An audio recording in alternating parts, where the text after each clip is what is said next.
Today's wine text is Molino Sant'antimo Brunello Di Montalcino Riserva 2012.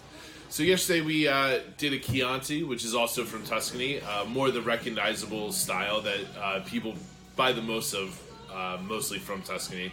And this is what they call Brunello di Montalcino. So Brunello is synonymous with the grape Sangiovese. It means the same exact thing. And Montalcino is a town. So it's literally saying Brunello Sangiovese of Montalcino. Why is that important? Because in Montalcino is probably the best Sangiovese grown in the world. It's a little bit higher altitude from some of the other areas in the region, but it's actually the microclimate and everything that's around it is what really makes the grape thrive in its soil. So first thing to know about the vineyards is that they're about 250 feet above sea level. They're all on the south side of a hill sloping down to the Orcha River.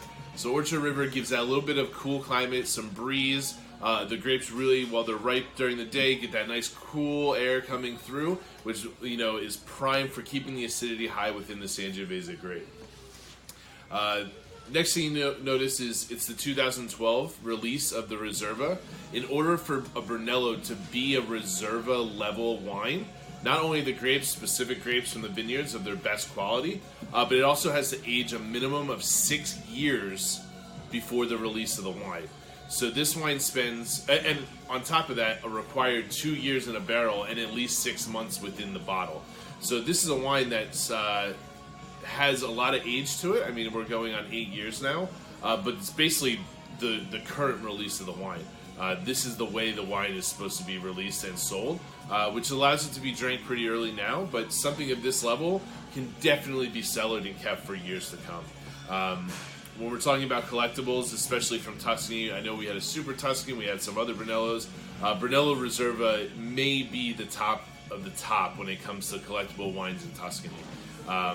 Like I said, all single varietal. It's 100% Sangiovese here. Again, as we mentioned yesterday with the Chianti, super high acid red grape, which makes it really go well with a lot of different foods. I think it's a little bit more elegant just because of the style of wine, but it's definitely got a pretty stiff backbone to it. It's definitely got a really long finish. It's something that an opportunity like this at this price point, especially for a Riserva level Brunello, doesn't come that often. So 2012, great vintage. I think it kind of gets hidden by the 2013 vintage. I think the 12s are more approachable now than the 2013s. I think the 13s need some time to settle in. Don't be afraid to open this, decant it, get some air in it, and I think it'll really come through.